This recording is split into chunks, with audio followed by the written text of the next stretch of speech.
irrespective of gender, whether it be male, female, or third gender, one thing they should explore immediately after the completion of graduation or during the graduation phase is to think of technical writing as a lucrative space and not as a dying career. Now, most people have this assumption that technical writing is at the bottom half of the pyramid, but that's not completely true.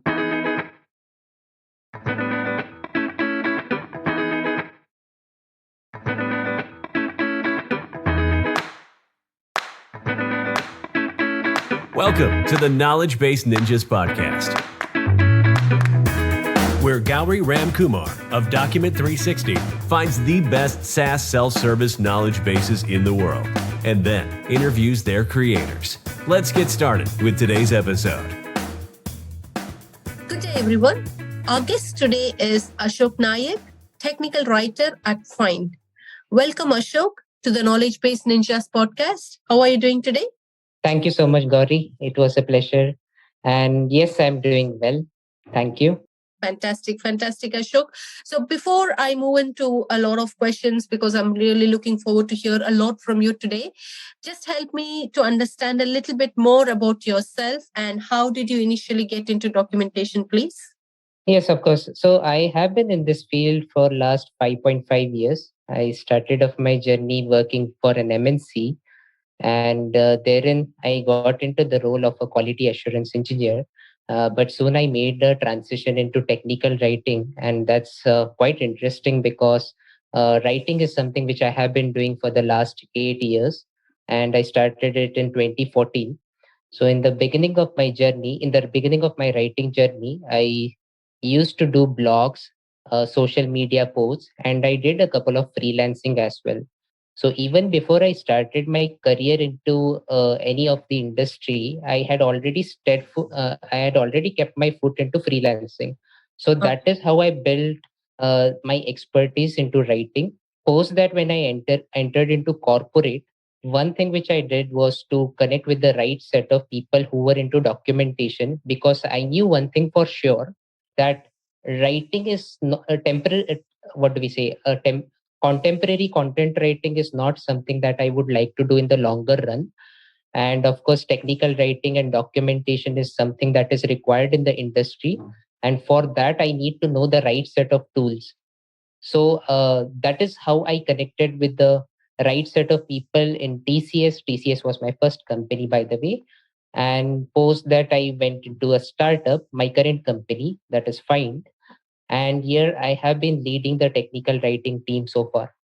Great. So it's absolute pleasure to know how you switched from one role to the other role, and 8 years of being in the same industry is a big achievement, Ashok. Well done for that. Let's talk a little bit about your graduation as well. So you've got a Bachelor of Engineering in Electronics. That's correct, Gauri. Yeah. So how's that helped with your technical writing career, Ashok? Well, an entry into engineering is something which most people do immediately after the completion of HSC, or in other words, we call it 12th standard. You have this option of going into multiple fields, and especially if you have did science, the only two fields that are open up for you is either doctor, you going into medical field, or engineering field. Of course, doctor or being in medical field was not something which I preferred, so I went into engineering. Now the thing is, you do not have something called as communication engineering, so you have no other scope other than entering into any of the industry which is suitable.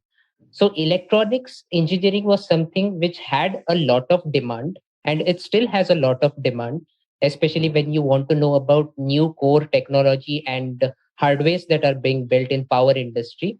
So yes, I went into electronics engineering, but completely I had this thing in mind that whatsoever this engineering, the entire 4 years of engineering will help me to build a persona that is more geared towards communication and technical communication per se. So a few of the subjects which we had in engineering, of course, I would not, I don't remember the subjects, but then a few of the subjects were such wherein you could build your writing skills. And we had professors in our college who were extremely good at that. So I built my right contacts in the college as well, and I knew about the nuances and the benefits of going into the industry. So with the Mhm. help of right contacts and with the help of right subjects, I built my expertise into that. So one thing is, I do not have any regrets of doing electronics engineering. It has been remarkably great. It took me in the right direction. Great, great. Yes, you're absolutely right with that answer, Ashok, because a lot of the things that we learn in engineering may not be put into a practical usage, but that also gives a lot of guidance on how things can be perceived, right? Correct.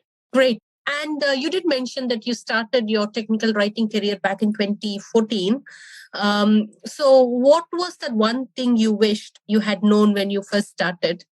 So I didn't start my technical writing career in 2014, and in 2014 I was in college. Okay, I started my freelancing back then, right? I Okay. started my actual career in 2016, and back then the idea into technical writing was more inclined towards documentation of the software products, right? So we were working on an operating system in my first company, and at that point of time, the operating system was built on Linux.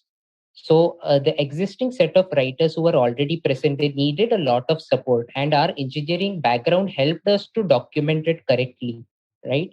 And going into technical writing, initially we were accustomed only with Microsoft Word and a couple of tools, right? And we were not well versed with a lot of tools, just entering into the industry. So we Mhm. made sure that going down the line, we also build our portfolio into video editing as well, and making more, what do we say, deliverables in terms of infographics as well as documentation. So that's how we started. All right. All right. That's nice. And let's talk a little bit about your documentation process, Ashok. How does it look at Find, and who's normally involved in defining the documentation process? So right now, the thing is fairly simple. That is, whenever there's a feature that's going to go live in the coming days, what we generally tend to do is we try to get in touch with the right set of people. So the right set of people for us is nobody but a subject matter expert. So Mm. subject matter experts are always available for us. To start with the actual process, it starts on Jira. Okay, Okay. what happens is, let's say there is a software which is not yet built, or there is a feature which is yet to come in a software. So what happens is, it starts off with a BRD phase, which is business requirement development. At that point of time, we all are involved knowing what is going or what will be going into the software. So we all are aware about how the software will be built in the coming days. Post that, there is a design phase that is involved. In the design phase, mockups and creation of wireframes is involved, wherein what we try to do is we try to fix the content when it comes to labels, text messages, error messages, or button text, so on. That will help the user then and there itself. So it's called part of building the UI. And post that, we go into a phase wherein we collaborate with engineers who are building the feature, and then we parallelly document it. So the engineers will build it on test environment, and we will document it, the processes and all. Once it moves to a respectable stage called as UAT, we try to put our snapshots into it as well. So along with the actual documentation, we include the snapshots. And once the snapshot and documentation is ready, it goes through a rigorous review process as well, where business users, testers, even our leads, and anybody from the subject matter expert side also try to pitch in and give their inputs. Once we incorporate all their inputs, we move that into production. So Gauri, for your exam, for just your reference, we are using docs as code methodology. So we are writing in markdown as of now. Okay. Okay. Great. So that's very elaborate, Ashok. Thank you once again for helping us understand the whole process. And it looks very detailed as well. So, and that shows how much importance you give to documentation in the company. Yes. And also, you mentioned a couple of months ago in your LinkedIn post that you're looking to hire technical writers. Yeah, that's correct. Gauri, for your information, we are still looking for technical writers. We have a lot of requirements. Yeah. The team is budding, and that's why we have a requirement of close to 20 to 30 technical writers. Wow, that's And quite a we lot. that's a lot. Yes, and that is also because Find is currently into an expansion phase. We are also looking to hire 1,200 engineers by the end of this year. So, Wow. of course, we have a lot of requirements in the coming months ahead. Fantastic. That's really great to know, Ashok, on your growth. One thing I wanted to know is, because you're already working for a company like Find, what advice would you give to technical writers looking to get hired and work along with you or beneath you? Yeah, that's correct. So, first of all, our expectations are quite simple. And at the same time, it can be complex for some people as well. So, I would like to elaborate it. So, by definition, the job of a technical writer is to make complex things simple. Hmm. Now, we give the liberty to the technical writers to figure how they can do it, how they can achieve it. If they can do it in terms of writing, that is well enough. If they want to do it with visual presentations like video editing, like creation of video tutorials, that is also okay with us. Or if they have any other format for that matter, let's say putting up some 2D animations, infographics, or anything that can elaborate and make complex things simple, that is the way to go. This requires, of course, a certain amount of technical expertise and prior experience. But yes, as of now, we have not restricted anybody to anything. They are free to come, they are free to explore how best they can give and contribute to the technical writing space that we have in Find. And that's how we have been working so far, and that's how we will go ahead in the future as well. Superb. So, for listeners who are looking for a new opportunity or looking to work in a company like Find, there you go. You've got a good place to look out for. And what should every technical writer start doing? Every technical writer, can you just elaborate? Every technical writer in other industries as well, or someone who is aspiring to be a technical writer? Yeah, I think you can address both of them. I think very briefly you mentioned what is Find looking from a technical writer's perspective, but if not Find, what in general, what should technical writers be should start doing differently in order to make some differences, Ashok? So, first of all, the thing is, we have to understand the difference between what technical writers at India are doing and what technical writers outside India are doing. There is a vast difference. So, for the first and foremost thing to do is try to understand what people outside India are doing. So, there is a gender diversity in technical writing in India. That means female employees are more inclined toward technical writing, whereas outside India, that is not the case. So one thing is to attach a particular specialization or field with a gender is something that India should get rid of immediately. So even for people, even irrespective of gender, whether it be male, female, or third gender, one thing they should explore immediately after the completion of graduation or during the graduation phase is to think of technical writing as a lucrative space and not as a dying career. Now, most people have this assumption that technical writing is at the bottom half of the pyramid, but that's not completely true. Mhm. It need not be at the bottom half of the pyramid. You can still have a lot of scope into technical writing. In fact, in my career, I have seen technical writing writers getting enough experience and moving into project management space as well, Yeah. right? Mhm. So it's not that once you enter technical writing, you are just stuck in that. You're of course not stuck in that. So one thing is that we get this gender bias ahead. That's point number one. Point number two is to build a very good amount of portfolio. Just as a musician is known for his singing and his music, a writer is actually known for his writing samples. So whoever is starting his or her career into technical writing must believe in building an adequate portfolio, because you will be known for your writing even after you die. That's as simple as that. So apart from these 2 points, I don't think there is anything to be worried about as far as coming into technical writing field is concerned, Gauri. Fantastic. I'm really happy to get those pointers, Ashok, because as you rightly said, your writing stays even if you're not there, right, anymore. So that Correct. very well said. And you said you're hiring a lot more technical writers. So can you help us understand a little bit about your current structure? How many are there in the team? What's your reporting? How does your reporting look on your documentation? Who do you report to? Yes, of course. So as of now, we have multiple product lines available with us, and these product lines are of course available on our website. So for the audience to understand us better, we are not only into e-commerce space, but we build e-commerce tech solutions. That means we have omni-channel products, cognitive products with us as well, and we are as good as any other IT industry out there, right?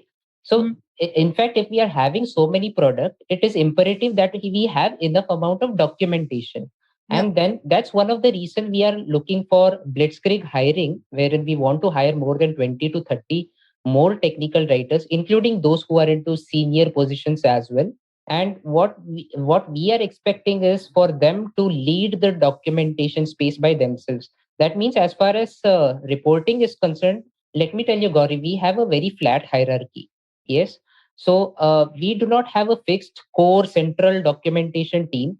Every project has their own set of localized writers with them who Okay. work with the team, who work with the engineers, who work with that project managers and solution architects and all, right?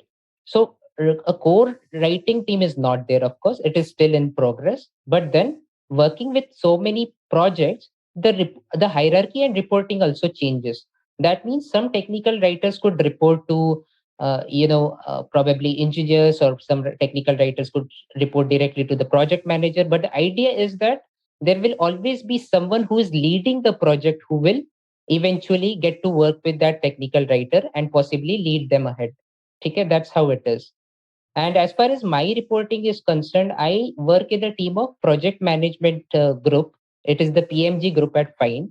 They all lead different solutions, and that is one. I report directly to the business project manager, group project manager to be precise, and that's what the reporting structure has been so far. And in the coming days, we will still have more number of people, more number of senior writers who can take up good positions at our project. Absolutely, absolutely. And you spoke about products coming out from Fine. So are they all publicly available, or are they all private documentation? They are not at all project private documentation. Those projects are available to the public. That's what we have been believing so far, that whatever we build, it is for the public and it is open for the public to see. So to answer it in another way, our documentation needs to be public because that is one entry point to the product itself. So people who will read the documentation, if they are able to see what the product has in place for them, they will be the first one who will come organically and use our product, right? Yeah. So that's the reason we have kept it in public. We have not kept a paywall, we have not kept a login wall. There's nothing like that. In fact, to this date, you can go to help.find.com and know about our products in place. Fantastic. And you did mention about organically coming to your product eventually. So does that mean that you're generating any organic search traffic from your knowledge base, Ashok? Yes, that's correct. Although we do not have an analytics to prove that, but one thing which we have seen is when new merchants, actually the customers for our particular product is nobody else but merchants. Merchants are the ones who want to sell their products online. So what they do is they have this word of the mouth. One thing which has been working for us so far is word of the mouth, right? One seller, one merchant recommending to the other that you can read the documentation and you can come back and you can purchase the product. So organically, that is one way to go. The other way is we tell people to go to our documentation, read it, and if they want to explore more, they can. Because one thing is we have priced our products very economically, right? So we have a trial version for our product as well, just like Document 360, right? We have a trial version, and once they are able to read the documentation, leverage it, and use and complete their trial period, they of course want to move to a higher plan, right? So we consider that part also as a very good achievement as far as revenue and coming organically is concerned. Gotcha. Super. I'm Ashok. I think we should now move on to the rapid fire questions. I just have only a couple of questions to ask you, and I'm sure you're going to rock it. Are you ready? Yeah, of course I'm ready. All right. So, who have you learned the most about documentation from in your career? I think it has to be one of the freelancing client in 2014. who started giving me some blogs to write. As far as technical writing is concerned, it has to be my first manager at Fynd. Great. Thank you. Thank you to the manager for finding such a good technical writer. And can you share a documentation related resource you have consumed recently? Documentation related resource, do you mean the ones we are using? Blogs or books or anything that you can point out to our audiences so they can get benefited as well? Do you read a lot of blogs, books? Yeah, that's correct. So far, I think there is a website. The name of the website is I Would Rather Be Writing. It's a very good website which has resources and materials and probably all the things which aspiring technical writers should learn. So I Would Rather Be Writing is definitely a website I would recommend to all the audience of this podcast. Super. So that's from Tom Johnson, who's been our guest a couple of times in this podcast as well. Correct. Right. So what is the one piece of documentation related advice you would give to your 20-year-old self? To my 20-year-old self, one piece of advice which I can give is the idea that you should not be obsessed with the tools. You should focus on the content and not the tools. Okay. That's very simple and sweet, though. Yeah. Great. So anything else you would like to add, Ashok, to our audiences today before we say bye to them? Yeah, one thing is it is for everybody, for this audience and whoever is aspiring to be a technical writer. One thing is quite simple, that writing is something that doesn't come naturally to everybody. It is, of course, a skill and it is not a talent. So one has to build that skill continuously over a period of time.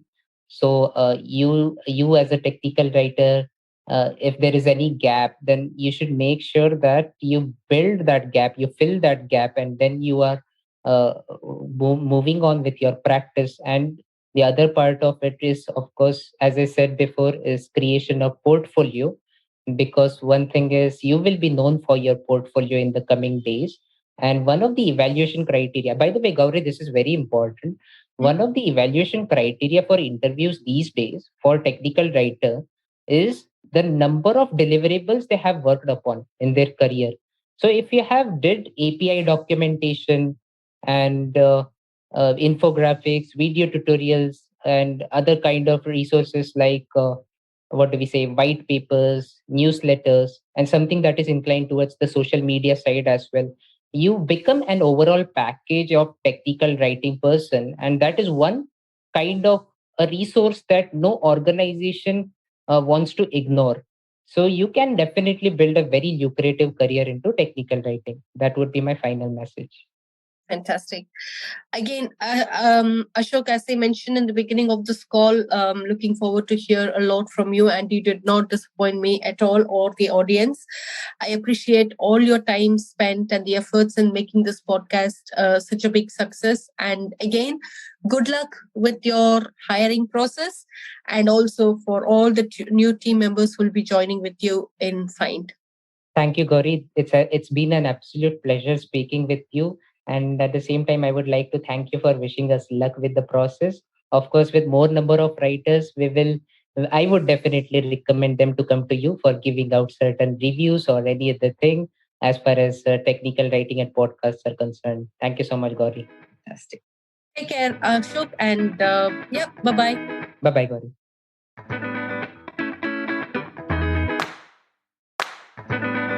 Thanks for listening to today's episode of the Knowledgebase Ninjas Podcast. Please head to iTunes, rate, and provide honest feedback on the podcast. See you next week.